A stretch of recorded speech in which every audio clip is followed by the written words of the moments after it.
жас мамандар, қоғамымыздың ертеңгі айнасы болар жас ұрпақты тәрбиелеу үшін мұғалім қандай болмақ? Осы мақсатта алдарыңызда отырған барлық ұжымдастарыңызға мектеп әкімшілігіне қандай уәде бересіздер?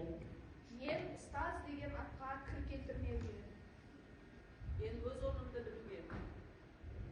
Мен іс тәжірибе алмасуға. Жаңашылдыққа жақын болуға. Мен балаларға ұрыспауға. Жиналыстан қалмауға. Әріптестерімді сыйлап құрметтеуге. Мен ата-аналармен жақсы қарым-қатынаста болуға. Қоғамдық іс-шараларға белсенді қатысуға. Сабақты түрлендіріп өтуге. Білікті мамандардың сабағына қатысуға. Үнемі белсенді болып жүруге. Күнделікті сабақ жоспарымды іс-қағаздарымды толық орындап жүрмін. Балаға қатты сөйлемеуге. Үнемі күлімдеп, позитивті жүруге.